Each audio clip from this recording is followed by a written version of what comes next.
All right, it's now 4:30. We will call the meeting to order of the Board of Supervisors work session Tuesday, October 16, 2018, 4:30 p.m. in the main conference room, County Administrative Building, 1 Center Street, Chatham, Virginia. Roll call, please. Mr. Barber? Here. Mr. Blackstock? Present. Mr. Davis? Present. Mr. Farmer? Here.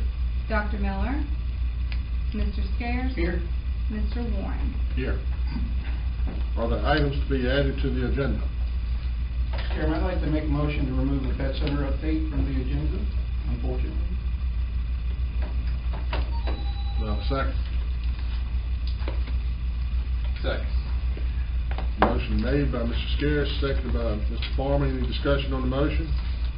Is it any reason why we? Miss, I always get her name wrong, Mollahan was unable to come. She did forward a written report that we'll provide you this Friday, and she'll be here. She's planning on being here for the next meeting. Any further discussion on it?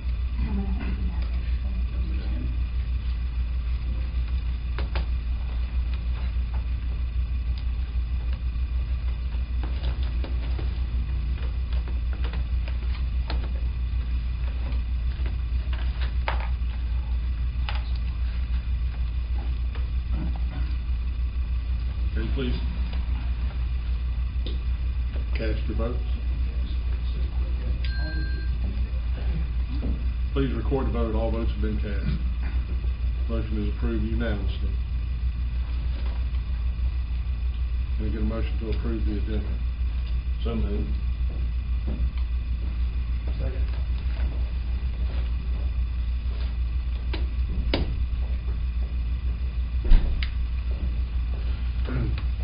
Motion made by Mr. Blackstock, seconded by Mr. Barber. Any discussion on the motion? Seeing none, please cast your vote. All votes have been cast. Please record the vote. Motion carries unanimously. Please show in the minutes that Dr. Miller has entered the meeting. Staff Committee and Constitutional Officer Report, CSA, Ms. Boswell.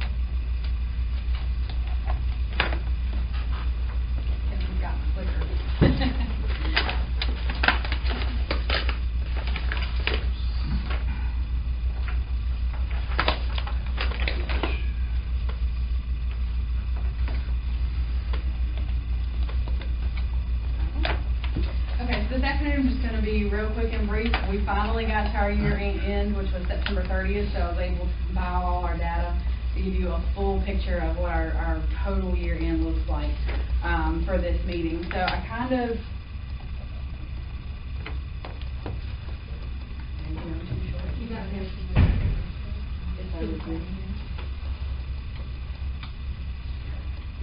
Maybe. Is it on?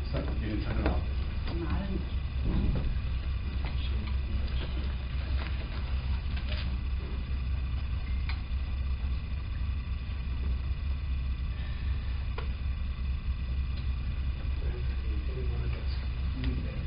If you just want to see it, it's not like Kevin, do you want me to, I'll the first slide you guys have actually seen once before, which shows our supplemental allocation from 2017 to the 2018 year, where we saved about $1.2 million in difference, which it kind of, when it comes out in the end, it looks a little different than that, but that was the amount of money that we asked for last year to this year. Can we go to the next slide? This slide shows our total expenditures from last year to this year, all the way through the end. So you can see that our number, the blue is 2017, well, fiscal year 2017, and the black is fiscal year 2018. So you can see that our numbers have, well, the slide shows that it has dropped in every month, and what with the amount of money that we've been spending, especially from June. And that's where we've been more adamant about trying to make sure, as Kim knows, to make sure that everything's paid more promptly, and that we're not missing anything. But I think it does show a downward trend from where we were the year before to where we are now, and how hard we've worked to make sure that we are saving that money, and we're going to continue to do that over the next fiscal year as well. I don't know that we'll see our numbers drop as large of margin as we saw over the last year, but we're gonna continue to work hard at it and try to, you know, provide appropriate services, but also keep in mind the financial aspect of everything. This shows our total spending for the year. So our total spending ended at $6.1 million, almost 6.2, which come out at 4.9 that we spent in state funds. So we were reimbursed $4.9 million. We ended up spending $1.2 million county funds. So that just kind of shows you the breakdown, and that chart shows you the breakdown over each month, what we spent, and what part of that was state money, local money, and then the total money as well. And then the next slide that we have shows our 2017 and 2018 total year end. So our total reduction over the last year was $941,000. So that's how much money we saved. It ends up only being $123,000 local, $818 state, all in all totaling $941,000. So just shy of $1 million. I was hoping to break that million, but almost. But considering where we were before and the changes that we made, I think that shows a drastic change in how we're doing things in our office, and you know how we're looking at our finances and trying to make sure that the county is being fiscally responsible from my office's aspect. And the next slide shows what we allocated for the state, what we allocated from the county, and then our year end. So it gives you kind of a chart of what we thought we were going to spend and where we ended up. And Kim and I usually get together and we come up with the allocations for the year, because we have to project ahead of time what we think we're going to need. So these were our projections for the year of what we thought we would spend, and we come under that. So we'll be doing that again probably in the next month or so, Kim, for the next year, and then hopefully we'll come. My goal is to come under that again for the following fiscal year. The next slide shows.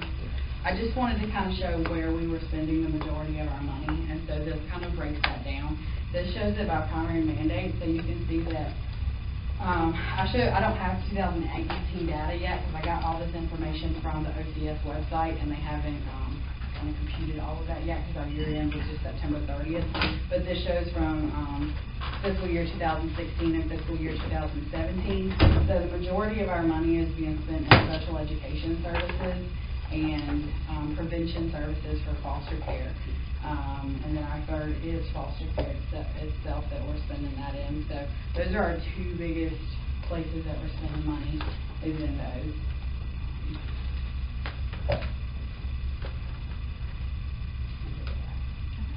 Oh, it's already there. Oh, sorry. The last slide that we have shows it by the service placement. So it shows that the majority of our services are used in the community, which is the goal of CSA. We want to provide for children in the community, not outside of the community, because it becomes more expensive once we have to take them to a residential facility or any other facility outside of the county. So most of our money is used within the community, and then for our special education services. We do have a pretty decent chunk that's used for residential treatment, and a lot of that is due to there just not being a overwhelming amount of services in our area, in our community. So all of the services that are you find near some of the cities, we don't even have access to where we live. So that sometimes ends up meaning we have to take kids into residential care. But that kind of gives you a breakdown of everything. Any questions?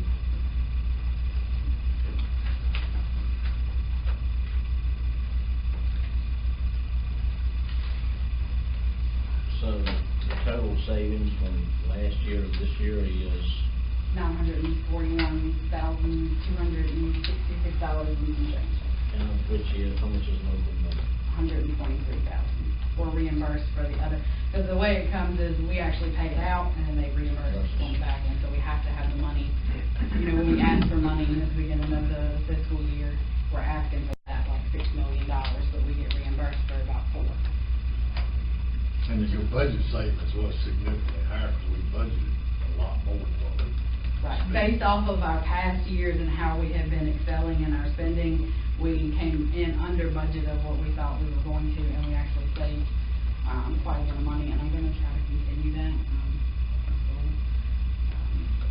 I was hoping to save over $1 million, but it's quite. I think that in previous meetings, we've discussed this, but over the last, I think, 4 years, I know 1 year in particular, you come back and the agency asked for over $600,000 in one pot that wasn't budgeted. Right. Then another year, I think it was 260,000. 200 and some. So this is finally heading the right way. Right.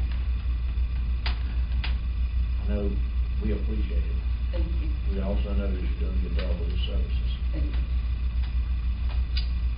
Yes, sir, Mr. Carey. I just wanted to say, I get to meet with you and your staff once a month, and just want to make sure you pass on to your staff all the hard work that you guys have done is really paying off, and I truly appreciate it. I know the rest of the board members appreciate that as well, so thank you, sir. Mr. Palmer. Not a question, but more of a comment between yourself and Ms. McCluster. Thank you for having the PowerPoint in the package.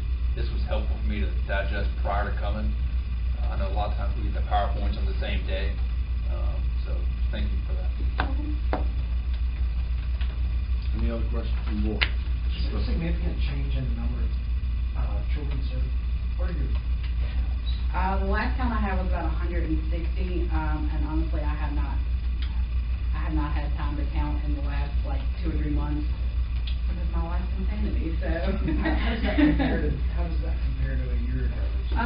Our numbers are actually, well, I'd say that our numbers have probably went down slightly, maybe, or around the same. I don't think that we've really gone up, because as we've added, we've also been working on closing out some of, we had that time period where we had these kids in services for an extreme amount of time, and there was no push for that progress to say, we need to work at a goal to discharge, and so that's been a priority now that we work towards. We don't want a child to have services. I mean, we do have children that have to have services for years because of the disabilities that they have, but when we can minimize that and we can have a child come in, we can have a provider work with them, do the job that needs to be done, and get out, then that's the goal. Mr. Chairman, I'd just like to say for the public and for the board that Ms. Boswell's been in this position for what, 2.5 years? Yeah, I've been in Williams County for like 3.5 now, but I've been in this position for about. And she had a tiger by the tail, and it was whipping her around pretty good a year ago, and she's got a firm leash on her. And I said this in our all-employee meetings, if we had an Employee of the Year award, this would be my choice, because she's had to really tackle a cumbersome program, figure out where the money was going, and figure out how to control it, and she did it all in less than 12 months. So we're really proud of what she's doing. I second that statement, and I also made a statement to you, Madam Gazelle, that I believed in you, and you could do it, and you've done it. Thank you. Thank you. I just have, any other question from the board? I just have one question. Do you currently have any of your recipients that are in the new academy at the national level? At the Ready for Success program, I don't believe so, not that I know of. We don't have any right now. And again, thank you very much. Great job. Appreciate it very much. Thank you. I'd say, Mr. Chairman, we hope that they take care of them before Cheryl gets them if they can't resolve the issue. Okay. Thank you. All right. 6B, Greg Sides, you have an introduction for us. Yes, we're very happy today that today is the first day for our new Director of Human Resources, Holly Stanfield. I've asked Holly to come and speak to you very briefly today to talk a little bit about her background. It's been a hectic day to start. I saw her this morning. I said, "There's your office. See you later." So we haven't had a lot of time together today, but if you can just tell us a little bit about your what brought you to us. Sure, absolutely. So thank you. I'm excited to be a part of this team. I know that there are a lot of really great opportunities that exist in the Human Resources program here in the county, so I'm excited to take that on. like Greg said, day one, so I don't have a lot to offer you in terms of what I've accomplished today. But I know some of the initiatives that the team would like me to start working on are filling some of the key vacancies that are open in the county right now, working to develop an employee satisfaction survey. I know that that's something that they've communicated is important. And also to work on developing an evaluation system for the employees as well. So just a little bit about myself. I have close to 25 years of experience in human resources. I'm born and raised in upstate New York, so don't hold that against me. I've lived in this area for about 15 years, so this is definitely, where I call home. The first question a lot of people ask is, why move to Danville, Virginia, this area? I have family that lives in this area. So, again, I'm excited to be a part of the team and ready to dig in. Thank you. Highly impressed us. We went through a traditional interview process where we interviewed a number of candidates, and then a very select couple of people, we brought them back for a more in-depth interview and spent a lot more time with them. And we, through a lot of issues at Holly that she would have to deal with, she was very enthusiastic. We like the fact that she's been on the ground floor in a couple of operations where she's had to write the manual and develop the rating system. And so we think that would be very valuable. So again, we're very excited to have her on board. Any comments from the board? Welcome aboard, madam. Thank you. Yes, we'd just like to welcome you, and I'm not sure if 15 years completely makes you a Southern girl. You're on the way. I'm close, right? That's right. Thank you. Thank you. We're down to 6C. What's to talk? Hello, gentlemen. I have just 3 short updates for the library feasibility study. I'll start these passing around while I go through the first 2, if you don't mind. The first one is that you'd asked in August if I would seek grant funding for the feasibility study, and I am happy to say that the Danville Regional Foundation provided $15,000 of the $30,000 that we had requested. They do a 50-50 match for local government entities. So we have 15 of $25,000 in cash, and the rest of $5,850 was in-kind services being provided by the county. So we are looking to identify community funding and move forward on getting the RFP out. Second part of that project was appointing a public advisory committee to assist in the feasibility study. And in your packet, you have a memo that contains 10 names. Most of them were on the original study report, and then we've got a couple of others to give us good representation throughout the affected areas. So they are there for you to review and hopefully appoint so that they can be in place as we move forward. The third part of it that I just handed out was the Pittsylvania County Schools has included a survey on our behalf in their back-to-school packet, and that has come back. So on the front you see the table that they provided, and behind that you'll see some of the analysis that we have pulled from those numbers, which tend to support, as we thought they would, the findings of the original library expansion study. Internet service is not 100% in every household in this county, which we knew. It's about 14% of high school students do not have internet accessibility in the home. So that's a big part of what they would get from a library in addition to the regular library services. You can also see as you go through the report,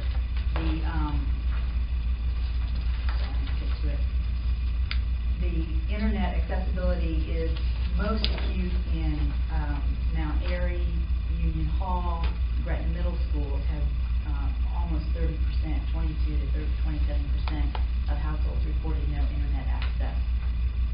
And you see when you get into the library card holding and library use data, there it is not what it could be, particularly as expected in those schools that are the farthest from the existing library facilities. And library use also reflected. I know that the parents from the Hurt Elementary School in particular have extremely poor or low numbers of Pittsylvania County library cards because they use the library in Alta Vista. It's much closer than anything in Pittsylvania County, and they wanted that noted. So what you see is you'll go through it, and will not walk through all of it for you, though it does come down and support the initial study, and we expect that the feasibility study will, again, prove that and help us give us some data on what and exactly where additional library services are needed. And it also supports the other 2 points in the study regarding existing library facilities. You see in the comments the need for additional hours at Gretna and in Broadville, particularly on weekends. Those are the 2 libraries. Broadville has no weekend hours. Gretna is only open for 2 hours on Saturday morning. And patrons note that, and it makes a difference in their ability to use the library. So we'll be working on that in the coming years as well. Any questions? Questions from the board? Mr. Davis. I have one question. Alta Vista.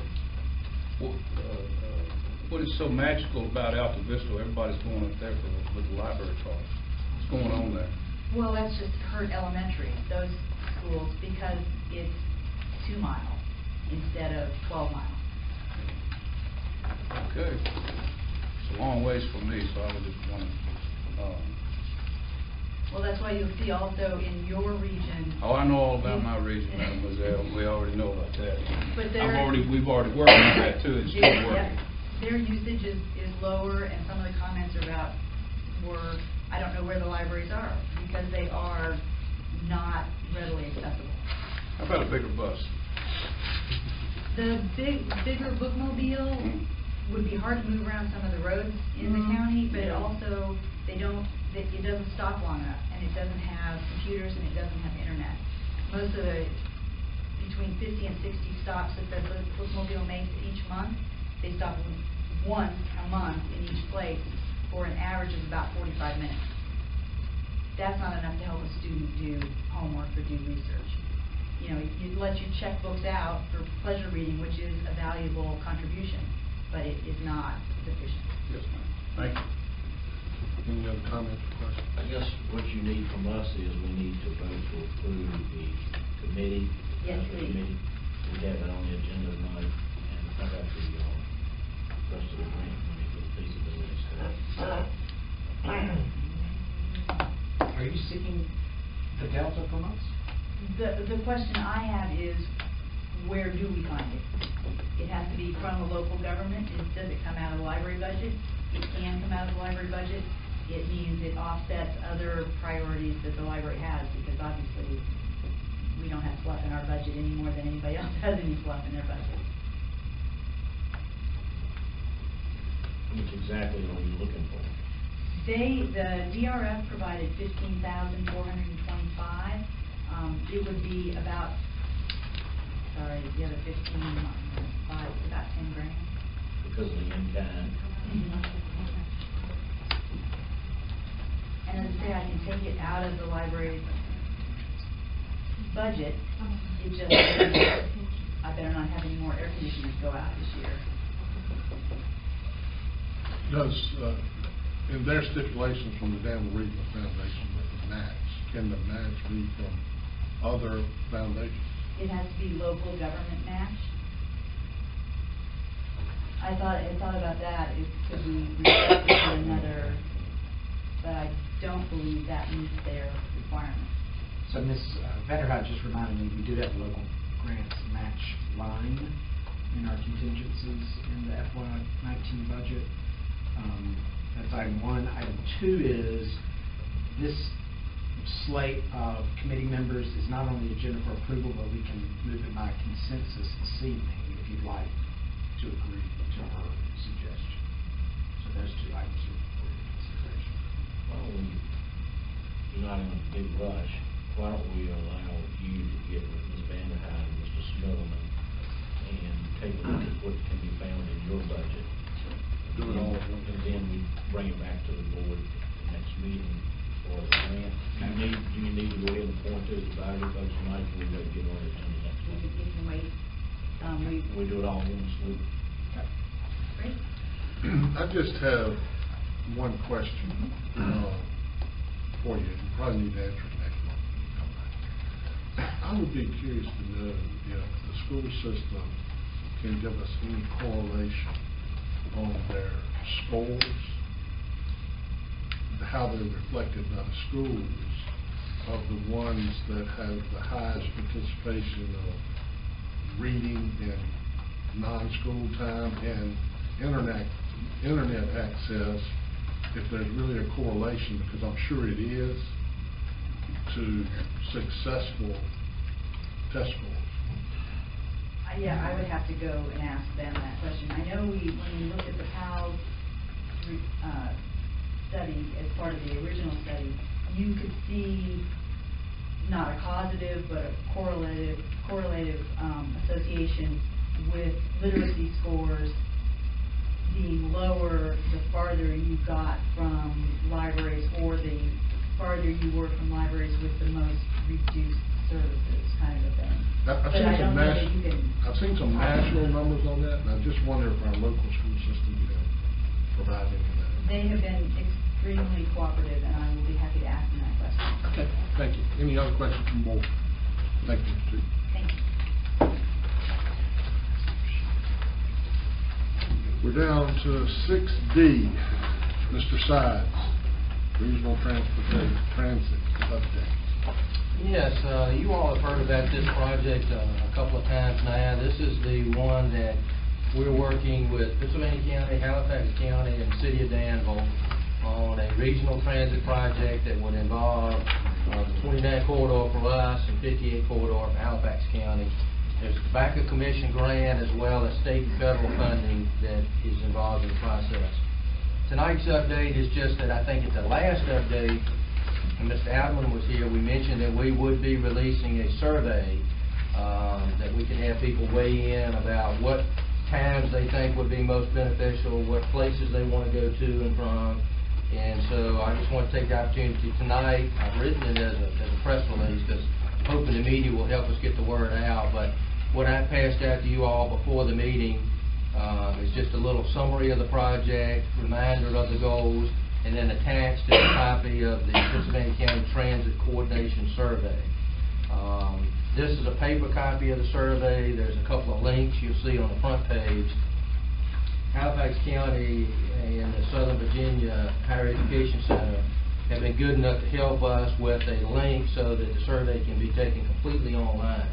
If you click on that second link, all you got to do is just check the various boxes and hit submit, and then it will electronically be recorded. We'll have paper copies here as well as on our website.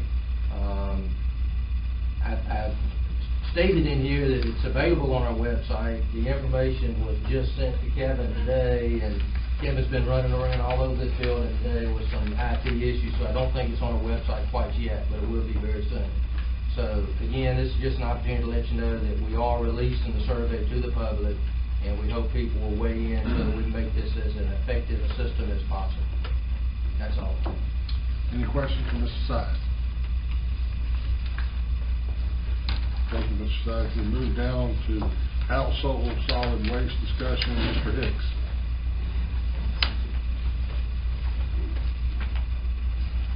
I know y'all thinking, oh boy, solid waste.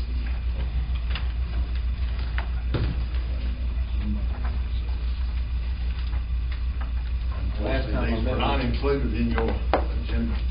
Last time I met with you, the whole county washed away. I know, did. Is that working, Kevin? Take care of the slide. I've got it next You year. got it. If you travel around the county, that's one of the biggest issues we have as far as some of our solid waste. When you stop people on there and you ask them where that came from, 99% of them will say, well, that came from my house. I'm working on my house, because they know what our ordinance says. Now, among those four pictures, probably the picture did come from that guy's house. The other pictures that from contractors, the picture in the far left, it took that guy an hour and a half, and he had that site blocked for the entire time while he loaded brick and block and all kind of stuff out of that trailer and that truck. We'll switch to the next one, Kevin. Next one. And one of our big issues, if you look at our existing ordinance, about halfway down through this section, it says, carpet shall be deemed household solid waste that is disposed of by the occupant and or owner of the residential dwelling. And then it says residential construction and demolition waste created by and disposed of by the occupant and the owner of his or her dwelling shall be deemed household solid waste. We're getting married with this stuff. Every day we get loads and loads of what currently is considered household waste. Now, one recommendation we'd like to make to you is that we change or define what residential construction and demolition waste is and what we're proposing. As you read here, residential construction and or demolition waste shall include items such as conventional lumber, plywood, brick, block, carpet, and padding, shingles, windows, doors, fiberglass mat, fixtures, tile, ceramic, and bathroom, cabinets, flooring, drywall, wire, plumbing materials, etc. that come from the construction, demolition, or remodeling of a residential structure. We currently don't have that defined in our ordinance. The second recommendation we like to make to you is to define bulky waste. And what we got here is bulky waste, which that include items such as furniture, mattresses, box springs, appliances, lamps, large pieces of styrofoam, cloth, etc. that may come from the inside of a residential structure. Disposal of these items shall be in accordance with section 17.3 of this ordinance. And what I would like on the third recommendation, which would make our life much easier, is that we at section 3 of the ordinance, 17-2, be refined to say that household solid waste shall mean solid waste refuse resulting from the normal operation of a household in which it is routinely placed in a bag, container, or can for disposal, and shall not include any residential construction and or demolition waste, industrial waste, agricultural waste, as defined in the Virginia Department of Environmental Quality Solid Waste Management Regulations as amended, or hazardous waste as defined in the. And you notice I said that would make our life easier. I'm not the guy that's going to be getting the phone calls when you tell, you don't have to do that together. Now, when you tell somebody that a small amount of construction debris has to go to the landfill.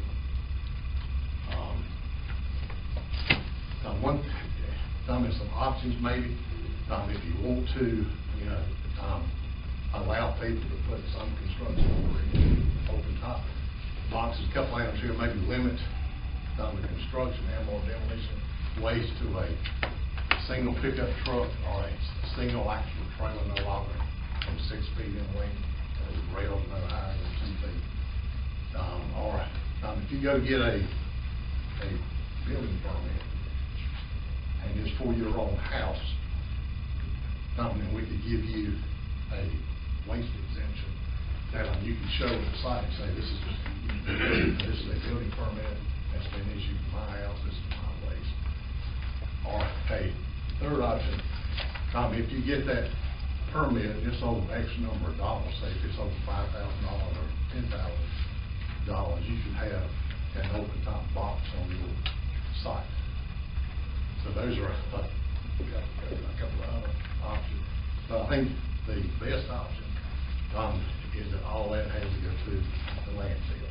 And I realize y'all want to help people if it's just a small amount of waste, but you know, and there may be other options that we haven't come up with, but we need some guidance from the board and stuff, you know, as to moving forward on that recommendation. Keep cutting off somehow, yeah.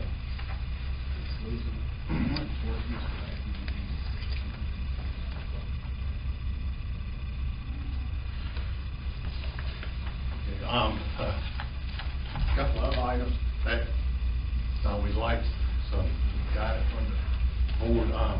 Currently, we don't accept tires at the landfill, but we're getting a large number of tires in our open top boxes. We think it just makes more sense to accept tires at the landfill. What we propose there is a $4 per tire charge.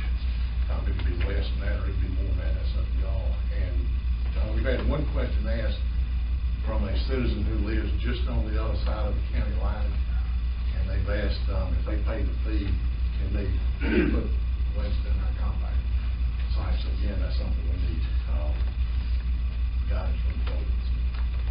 How would you verify if they pay the fee? We'd have to give them some kind of sticker or something on the car that would bring it against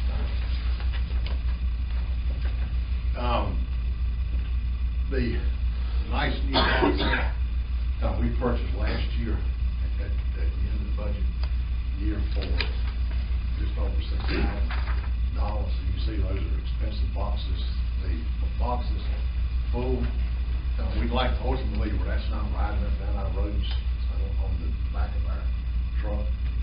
Hopefully when I'm dead and gone, so he sure had some nice little boxes serving our county citizens, and that's what they look like right now. Now, we wanted a second option. If you spend $6,000 on a box and you buy one box a year, it's going to take a long time to get rid of those boxes.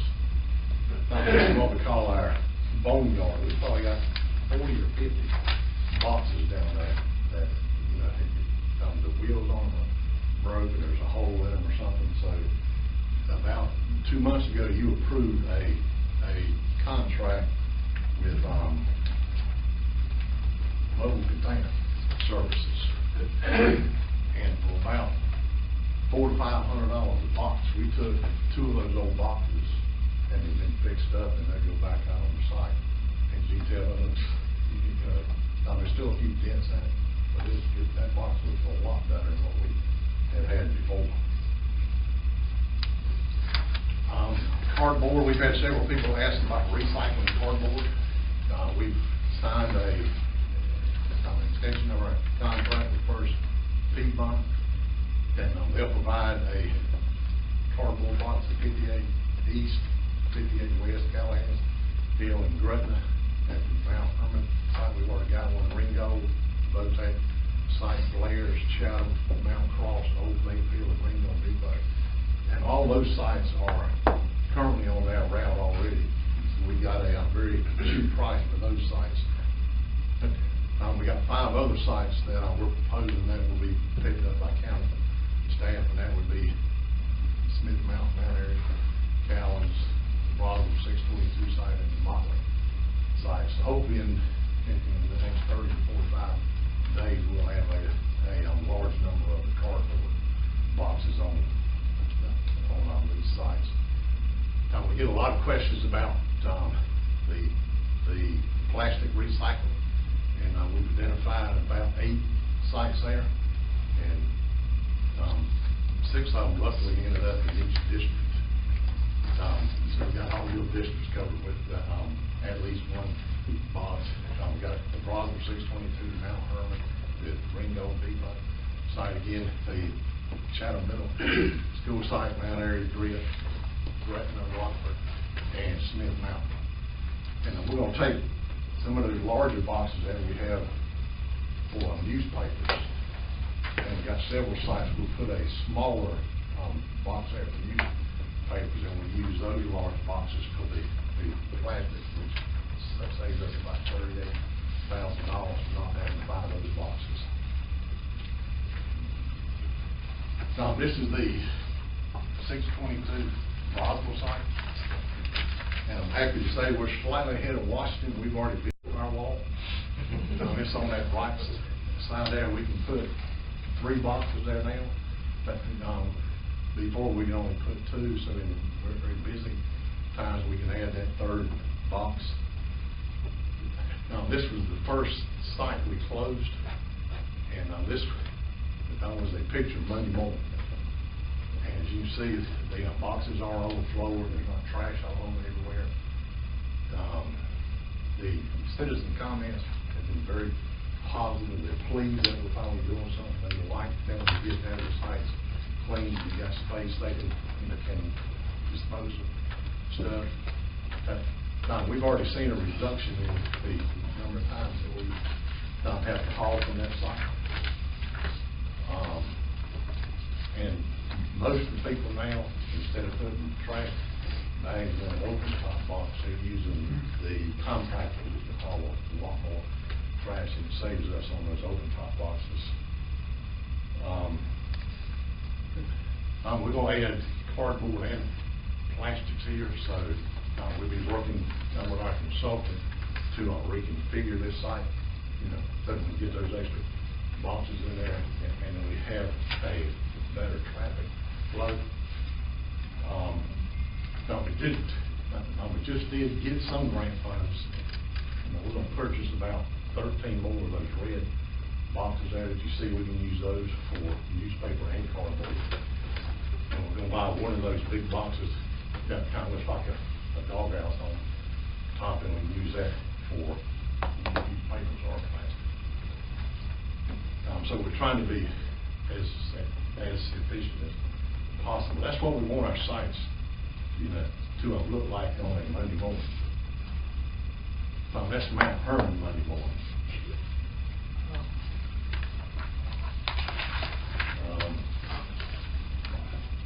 That's Old Mayfield Monday morning. Which one of them got the biggest rats in there? That's Blair's Monday morning. Okay. And then, that's Mount Herman. After we cleaned up, we didn't have enough boxes, so we had to store half of it on the site to get another box in there. And part of that's because on the flood, we think we got a lot of people from the street. Saturday and Sunday, disposing of wet furniture, wet carpet and all that. That is not what we want our citizens to see when they drive up to the site. And I'll stop here if you got any questions. We'd like input on those proposed ordinance changes, and we'd like to bring some to our next meeting. Dave, I think we need to do a solid waste committee meeting before the next meeting or prior to. I think that's where we need to decide as a board, after the recommendations.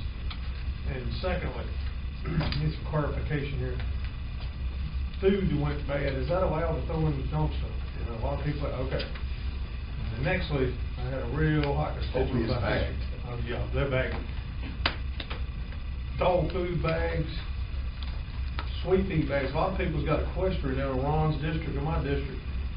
I had a woman call me hot, said she went up there, they weren't going to put feed bags there because they had a picture of a cow horse, they considered that agricultural waste. And I was like, I don't get it. It's just twice back because I go through them myself. Yeah. Is that allowed in the dumpster? That's your house. A rabbit food bag. She said she had a rabbit food bag and a bag with a picture of a horse, and they said it was agricultural because it's sweet feed.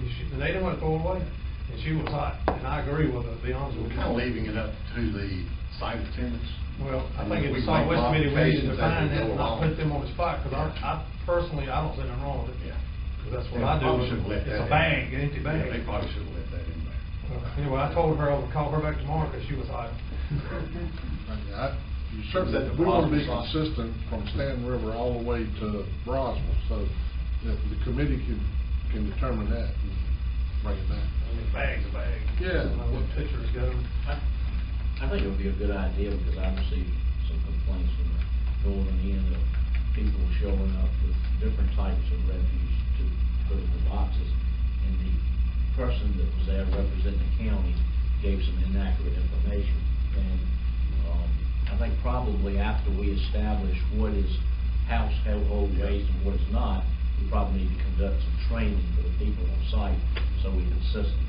Because, what happens now with social media, and they get on there and they complain, and it just escalates into And we are going in the right direction with this program, obviously.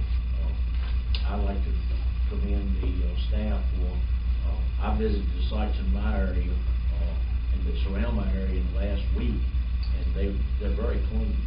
And even the ones in the out-of-the-way places, not that we have any out-of-the-way places in the county, but, you know, whoever you got cleaning up's doing a good job. And I think people know we got cameras out there now, so. Oh, yeah, they know. Discussion about Just one step further to clarify this, so you're saying an empty bag is household waste? I mean, that's up to y'all, I mean, Well, I mean, that, to me, that we can consensus that right now, that. to me it's is 200 bags. I ain't talking about that. I think the principle is it being generated from a home or a home farm, or is it being generated from a commercial business? I think that's probably what the standard. Well, I mean, she had four feed bags, one rabbit bag, and one dog food bag, so it's 6 bags. Right. And I'm talking about bags, I know exactly what you're talking about. Yeah, common To me, sense that's comes common into it sense. sometimes. But I won't call that woman tomorrow and tell her it's okay to throw the bags in there empty. Is that correct? I'll tell her incorrectly. I think that would be correct. I mean, does anybody on this board want to tell people they can't throw an empty bag in there? What if That's she what I'm asking. put them inside of a trash bag? You know what I mean? I ain't say to disguise it, but, yeah, I mean, that's what I would. Well, I'll give you an example, because I've done this in the past, but feed bags. Don't tell them. No, I don't know. When I feed, and I burn my bags now, by the way, but I take one empty feed bag, because I do raise cattle, and I stuff the rest of the bags in that empty feed bag. Well, if somebody is not raising cattle, but they have a couple of rabbits over there and a dog or whatever, I mean, common sense tells you if they stuff it in one of the empty bags, why would you want to put it in plastic? It doesn't make a lot of sense to me. And you just got one bag. Yeah. My only hesitancy in telling you, yes, tell her tomorrow morning she can go take it, is that she'll get there before Richard or I can. Well, that's what I'm saying, because you contact these guys using some common sense, that I thought that was over the top. And I go up there, I've been making it happen to go up there every other day and talk to them, they're doing a great job. But I thought that was just a bad call, because that don't make any sense to me at all. I mean, I don't want our tonnage to drop because they're not bringing it there, because they're scared to bring it there, or they're throwing it somewhere else. That's my fear. How about if we as a board give a consensus that temporarily we will accept that situation and give time for your committee to write out exactly what we're gonna do going forward. So we got a temporary relief, and then we get a definitive relief going forward. Because this, I mean, we knew when it started, it was gonna be a kind of a project in works, and Well, I explained it, I said, you know, it ain't a fine-tuned machine yet. Temporarily, we can put feed bags on there. is that good with everyone? Okay, you got consensus. Make sure you call him. Mr. Davis. I just have her tell him, it's like, person's. I'll try to go over and see him. Obviously, Richard Hicks said he was okay this time. Okay. No, till the next meeting when we make it permanent. So we write the rules. We write the rules where it is permanent. Exactly. Mr. Hicks. Mr. Hicks, let me ask you this question. The $500 on the boxes that's been painted and all, it didn't bother me about the dents. As far as the hole's concerned, you can weld back plates in there. Who's doing that? Are we doing that, or is the... Mobile Container Services does that for us. They'll come in and they'll do 7 or 8 boxes in a day. We used to take us. And that's against 2 the months to do backdrop, one that's a box. lot cheaper. I recommend us getting that stuff off the lots and putting them out there where that ought to go. And that's our plan. That's a Fix fraction. those. Yeah, I like that idea. They've been authorized to take every box we got in that phone. Yeah, that's good. And fix it. That's fiscal responsibility. Thank you. Mr. Paul. Mr. Hicks, when can we start expecting to see the recycling boxes you mentioned? Let's see, we've notified First Piedmont that the cardboard, as soon as they can get them out there. Plastics, I'd say within the next 60 days. We gotta get those red boxes, and we're gonna take some of the smaller boxes at these sites, we're gonna get a lot of newspaper, and put that box out in the. No, I'm probably gonna share with this, that's why I wanted to know. A lot of people have asked about recycling. We should have all of them. Okay. And then are we still picking up the green boxes, at least in my district, on the weekends? We have somebody going by there, and if full, they'll pack them down. Sure. Because in the truck. I would, you And guys. it seems to be working, so. Yeah, so you guys know more about it than I do, but I would think, I truly believe this summer is a seasonal impact, as far as, going in on Monday mornings, or even on Saturdays and seeing the overflow. So that's good, I'm glad you guys are monitoring that. And see, Blair's construction site, we had more boxes, and at the Blair's store, we added some additional boxes. Yep. And the Climax store, we may add additional boxes to Blair also. If we could, that would be in my district, my last one, I'm still somewhat struggling.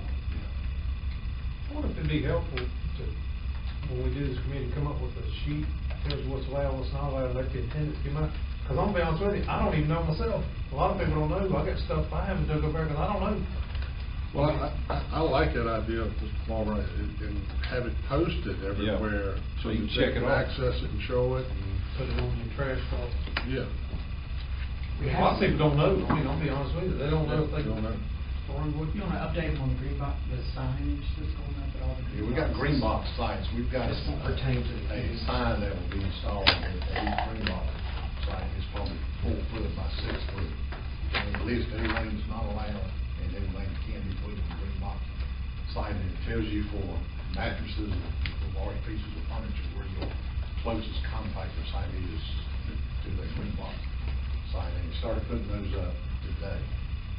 You got on there about dumpster diving? Yes, sir. Well, where you got that real condensed population, you reflect some of those, and I think a lot of that looks so bad comes from the storm, because, I mean, I go up 41, I come back in 4 or 5 hours, and people clean those freezers and refrigerators out, and that thing is just overflowing, and, gosh. That's from its basement furniture. Yeah, it was bad, it was just bad. See, we spent all day Monday cleaning up these 3 sites. But it took us about all day cleaning this up.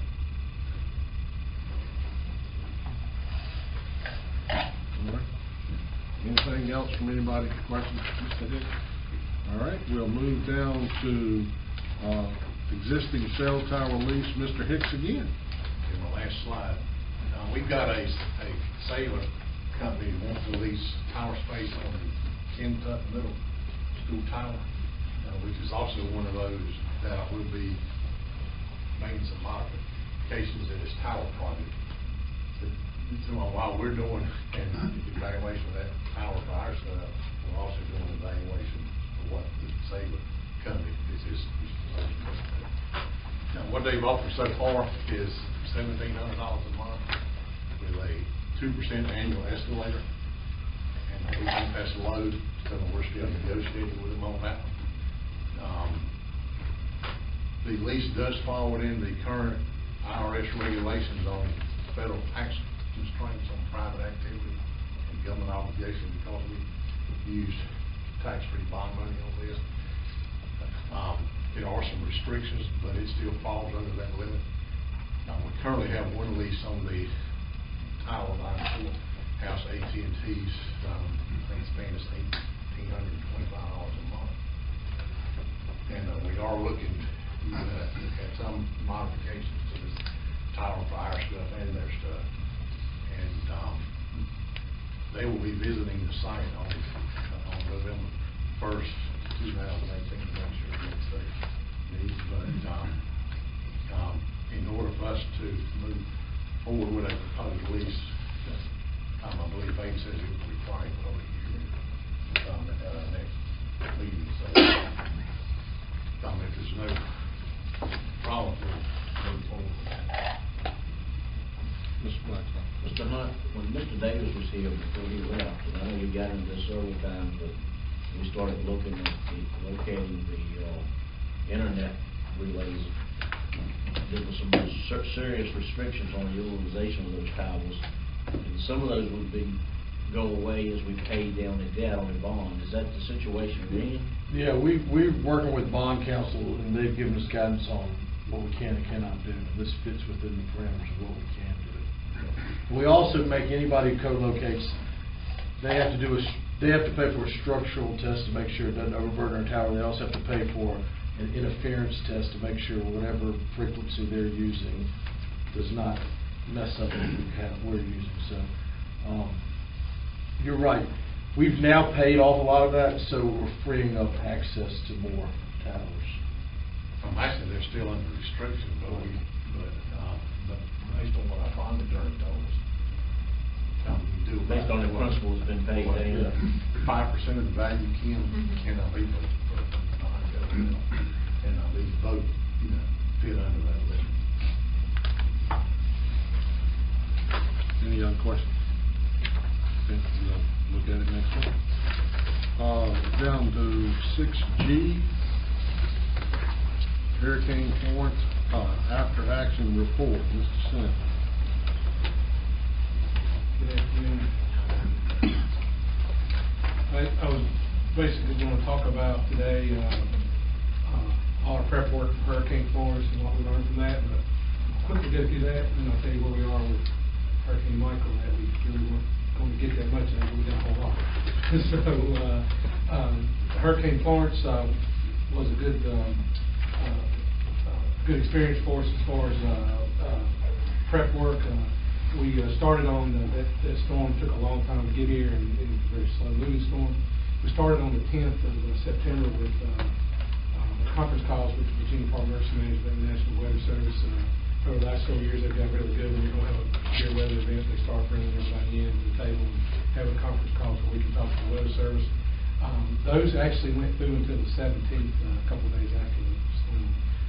And we also started including more and more of our departments in the county, and like the town of Chatham, they came over some of our conference calls. The sheriff and Molly and most of those with me, and from there we would disseminate that information out to our volunteers, our executive staff, and the towns as well. Maine Power also had some conference calls leading up to that time, which was a benefit to us. Things that they were doing, ramping up for that. We were able to secure. We went ahead and Dean Fowler had called me, and Scotty Adams had called me, and we went ahead and started securing additional fuel. We also secured rehab supplies for volunteers if we needed, if we're going to be working long shifts. All the supplies and EMS supplies were checked, double checked, and Daryl and the doc went out and checked all of our tower sites again, made sure generators were ready to go if we needed. Our volunteers checked all their apparatus, equipment. We started staffing some stations as we got closer. We actually had an informational and planning meeting with our volunteers during that week on Wednesday night to talk about what we would do as a group.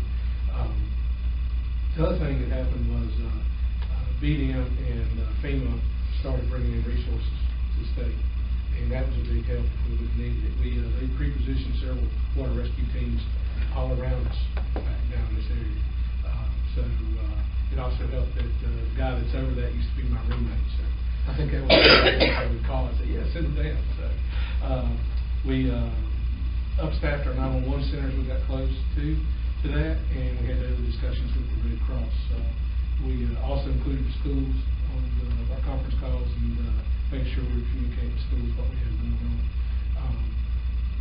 We did all that, and we got very little weather, which I was thankful for.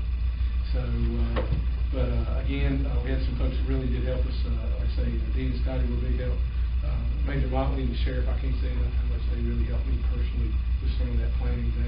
They were spot on every day. First Sergeant Long with the state police, we had discussions every day. Major Motley and I did with First Sergeant Long, and he came to all of our conference calls as well and sit in with us. And he was a big help to us and got VDOT involved with us too in some of those meetings, so we were having good communication with VDOT.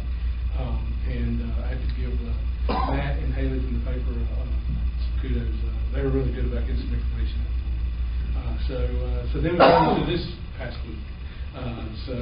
Started watching the storm, I was, and when we came back from holiday on Tuesday, we didn't have a conference call scheduled, so I called the weather service myself.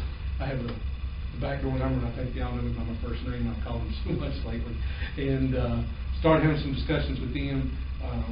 At that time, our biggest impacts from this storm was going to be basically down in the Ringgold area, and maybe about 2 to 4 inches of rain. Nothing severe. They told me to be a very quick moving system and be out of here pretty quickly. On Tuesday, we actually did have a conference call with BDM National Weather Service, is still about 3 to 6 inches of rain, minimal winds, and the event would last 6 to 8 hours. Thursday gets here, then as the storm starts, we have another conference call. And luckily, we're also having an LEPC meeting at that time. And same thing though, a little more rain than what they were telling us, but a storm in most of the state of the east and south of us, and we would have about 25-mile-an-hour winds possibly. They did mention the potential for tornado activity, but the biggest impact was going to be Region 3 and Region 1. Region 3 is kind of everything around the Lynchburg down to South Boston, that area, and Region 1 is everything around the Central Virginia areas, what they consider that is. Sergeant Long was with us actually that day, and we went ahead and asked him just to go ahead and pre-position one of their swiftwater teams just in case they had one in the Salem area, so I asked for it to be diverted down here. At some point in time during that afternoon, the storm didn't do what they said it was going to do and came further north, as we all know now. And we got a whole lot more rain and wind than we expected, a whole lot more. Our 911 center, and I got to give credit to our dispatchers, and Major Motley came over and helped me in there too, because it just exploded. To give you an idea, Wednesday, from noon on Wednesday to noon on Thursday, we answered 79 911 calls in a 24-hour period, 309 admin calls. From noon on Thursday to noon on Friday, we answered 494 911 calls and 771 admin calls. At one point in time, Danville's 911 lines actually rolled into us, and I've now found out that was mostly their cellular lines. The trunk system got so busy and inundated, so the calls were coming to us, and I was actually text messaging the fire chief giving them the calls, because we were having a hard time getting through Danville as well. We called in a couple extra dispatchers, which were a big help to us. Ronnie Fowler stayed. I think Ronnie worked probably about 20-21 hours on Thursday himself. He took care of a lot of things, and it was a huge help. We did, just so you know, just a little bit, we took 130 calls, over 130 calls just on road-related incidents or hazards. We took 20 water-related emergencies. At some point in time, our internet and email went down that afternoon, as you may know. We had 2 cars swept away, one in the down on the south Bachelor's Hall, Cascade area, and luckily that person got out, self-rescued himself. And then we had another one swept away down in Mount Cross area. That person wasn't as fortunate, they wound up drowning. We found their remains later that night. We did evacuate Fall Creek Drive, which we did actually a couple weeks ago in a totally unexpected rainstorm. It just flew. It stayed over top of us for several hours and dumped quite a bit of rain. But we did evacuate that again using our boats and help those people sheltered with family, and the other half we put up in motels for the night. During the night, we were down at Blair's working on a plan to check some other places we need to look at, and our Swiftwater team was over on Markham Road in Java, rescuing somebody off the little car when they declared a mayday. They had a boat motor issue. The boat was swept away. It hit an object that threw three rescuers, 3 firemen out of the boat. 2 of those were able to self-rescue and get back in the boat. One was swept down into the woods when there's normally no water, and he was able to wedge himself into a tree, probably for maybe an hour or so before we could, state police team, thank goodness, was with the players when that happened. We sent them over there, and they maneuvered in to rescue him. He did injure his shoulder. Very, very lucky. We've gone back and been talking with him about some of the safety equipment. In fact, I've already ordered some of that, and we're going to continue to improve with those guys. Also during that time, we called in Henry County and Franklin County Swiftwater teams for another evacuation in the Mount Cross area. So they came over and gave us a hand with that. Big help for us. Damage-wise, we had approximately 50 roads impacted in the county. The problem is, about 2 weeks ago, we had the fluke storm that came out of nowhere. We had more roads, but it only impacted us. So VDOT was able to bring in folks from other regions, and we got most of that back pretty quick. This time it's impacted the wider area.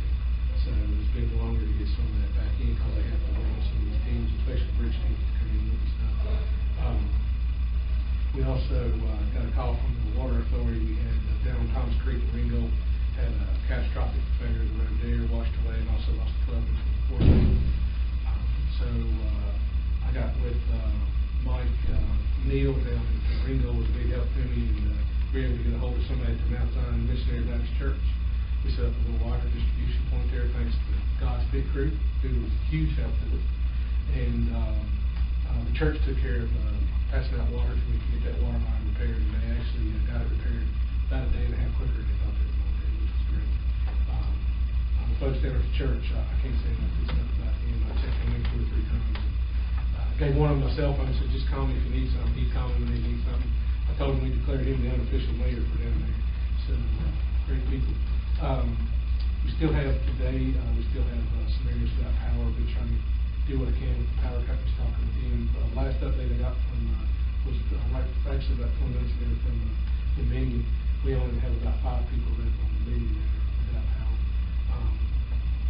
When I looked this afternoon, I've been trying to check the family utilities map. There was some issues with that the other day. It's back up, and I've been checking what we can to see where we have issues still there. We did send our stick crew out to a few places right at some folks, and we have really needed assistance. They've been really good to help us out as far as that. We conducted damage assessments. Our greatest issue is still roads, transportation, utilities, and public structures is where we see our most damage. We've got damage down on the Ringo Trail. That may bring close to $1 million. So pretty serious stuff there. I'll be even putting all that damage tomorrow to the video site. Right now we've been working on private structures and residents. What we have to look for is damage to structures. Yards don't count, outbuildings don't count, it's the actual residents. We've got a few of those, not a huge amount. So that's kind of where we are. Again, God's Pit Crew was a huge help to us.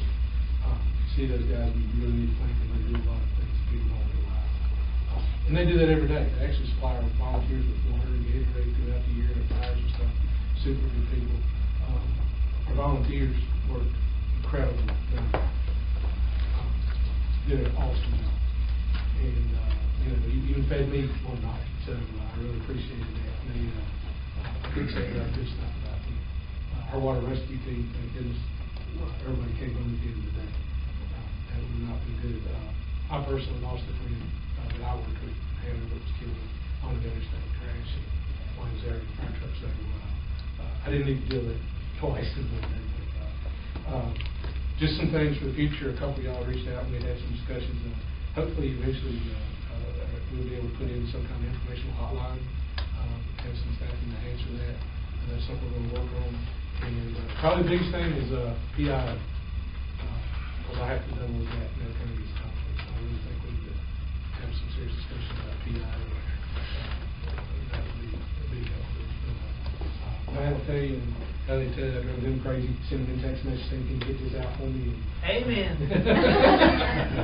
But they were great. I greatly appreciate them. And Daniel tried his best to keep our website up to date as fast as we could keep it up too. So before we lost the internet, that kind of hamstrung us just a little bit. Can you comment on what the Commonwealth's doing and FEMA's consideration? So right now, it's still in damage assessment, and we're all submitting, all the areas are submitting damage assessment. And trying to have those in by tomorrow, the initial damage assessment. What will happen from there is you have to meet the per capita amount, and the state has to meet that amount. And then that will go up to FEMA, to Washington for consideration, what we get if we get anything. So I've had some calls about it, but unfortunately I can't answer that question. That will depend on what happens statewide. Since it did impact from Florida to Virginia, I think we'll stand a good chance. But I can't promise that. With the public, with the amount of damage we have to public structures, I think we're going to meet our threshold there because it's pretty significant. We've got major damage on roads. Mr. Mark. Chris, how does the agricultural tie into it? I talked to one of the guys, and he said we have to have a declaration or something. Well, we have declared, receive like a USDA grant or.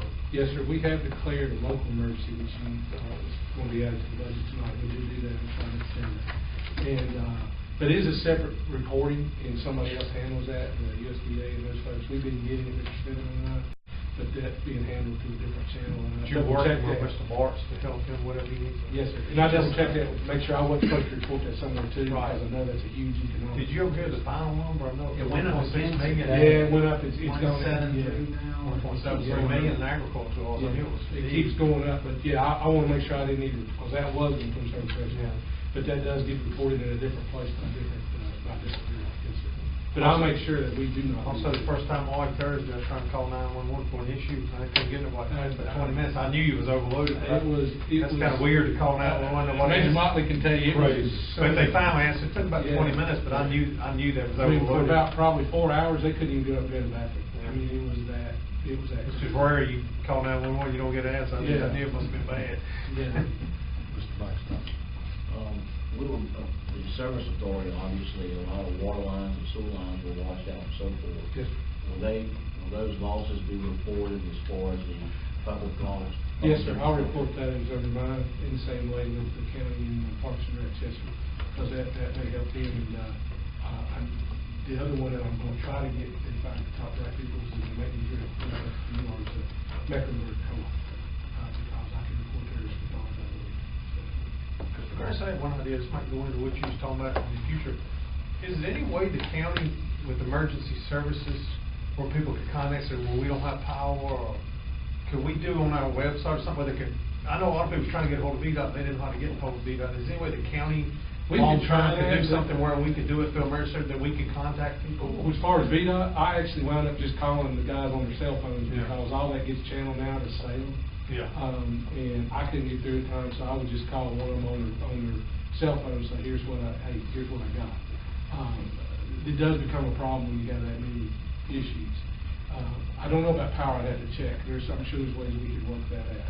Or people stranded, can't get out, you know, a lot of trees, if it was stranded. Well, on the road, so- correct, and when we do know that and we get those calls, we actually will send fire trucks in that situation to see if we can cut them out, and help them, remove the trees. Some of them were just too big, we couldn't do it, VDOT had to come do it. But we did send trucks out to handle several of those when they were down, trying to clear the roads and get them out.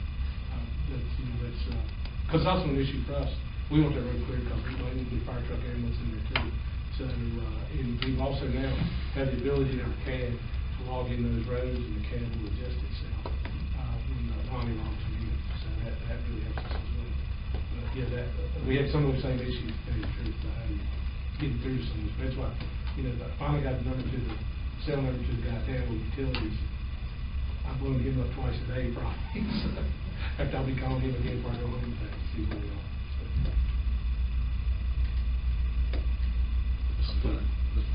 At PIO officer, can we use a volunteer for that? Timmy Law said to tell you that we were gonna use him as a volunteer. Oh, no. Timmy Law said that. That would be actually great if we could. That is a possibility. Yeah. We need to train you on this. Mhm.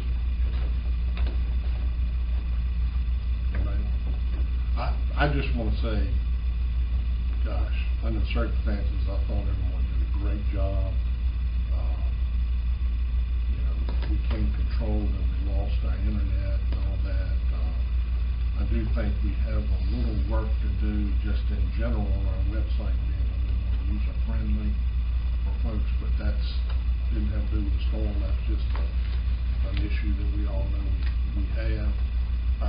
I thought 911, EMS, man, the volunteers, I don't think I've ever heard sirens just constantly running during all that process. So, very much appreciate everything you all did, and to the entire staff.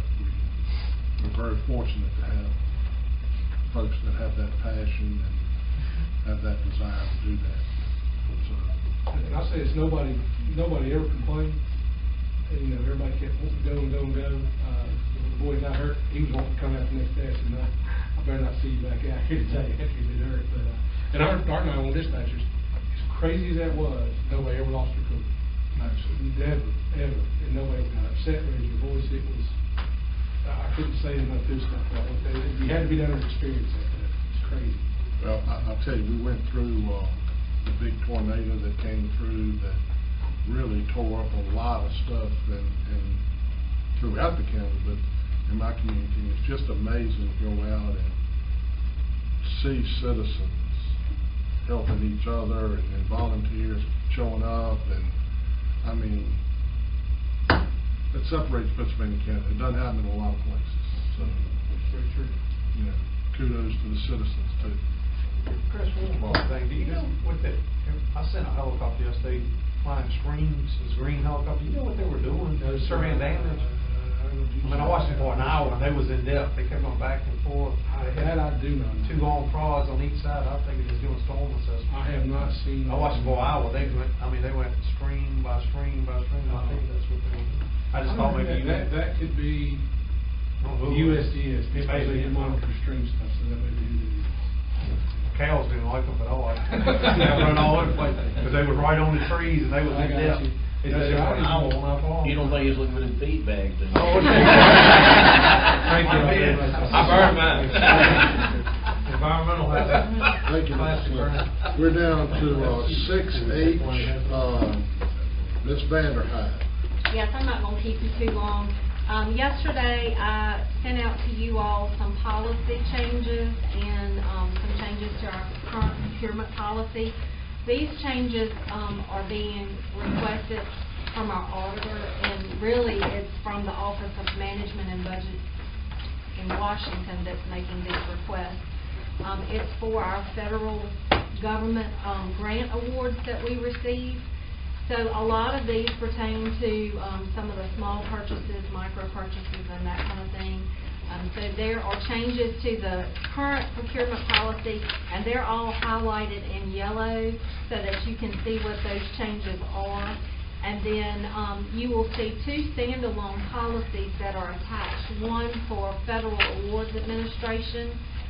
They wanted us to write out exactly how we handle our federal grant awards and who handles certain segments of that and what you can do with the monies that you spend and the assets that are procured by those federal grant monies. And then there's also a conflict of interest policy that goes along with that talks about the things that board members can do as far as making awards and serving on committees that might decide who can get the work that federal monies are used for. So what we're just doing tonight is to just give you a copy of this so that you can review. You won't be actually voting to adopt these policies and these changes until next board meeting. The procurement policy, since it is part of your code, will require a public hearing. So we will do the proper announcements that are needed in the paper. And Connie Gibson is here tonight if you have any questions for her, if you've had a chance to look at anything as far as that part's concerned. The other are just policies, so I will have you all adopt those at the next meeting as well. But they won't require a public hearing. Any questions tonight, realizing it's going to come back up next month? Just a comment, and I'm sure you're aware of it. I understand most of this is federal requirements. Do we want to check to make sure, I know the Virginia Procurement Act is updated each year through the legislature. She's included that. Okay. in this. Good, that was my question. Thank you. Anybody else? I just want to be sure, Ms. Gibson, you got this memorized down perfect, right? So I know every concern. word, Thank you very much. All right, we look forward to that next month. Okay, we're down to other reports. Mr. Smitherman. Nothing, sir. I do want to comment on a business meeting item, but no other reports. Okay, well then we're down to number 7, business meeting discussion items. We put forward to you Friday by email that we're at the point where we must move on the email server procurement. In fact, that email server failed this afternoon. Half of it. So we're running on one leg and one arm right now. We had budgeted. We knew we had a problem, but it's become very important that we solve it right now. We budgeted about a third of this cost in this year's budget. Ms. Vanderhyde has reviewed a lease purchase agreement with Dale. It is Dale With Finance. Dale Finance. Which is coming in at about 4%, to finance every 3 years with 3 equal installments of roughly somewhere between 50 and 55. But that's going to be on your agenda this evening, and we consider that a very urgent matter at this time. How much will we got budgeted in the current budget? We have 50 that's in the current budget, and then we've got some money that are set aside for building and ground type issues that may arise during the year that's already been budgeted in capital. So we will have the money to pay for the first installment out of this year's budget. So nothing will have to be done budgetarily. The total is $153,000 for the server upgrade. And we'll make that same budget a request each year for the next 2 years to pay the remaining budget. It'll be on the agenda tonight. Is that emergency procurement? No. We got it on the agenda in time. We're using a We Visa use a state contract. state contract. Okay. Any other questions? Okay. Any other business meeting items? Anyone? Okay. Seeing no other business, we'll adjourn.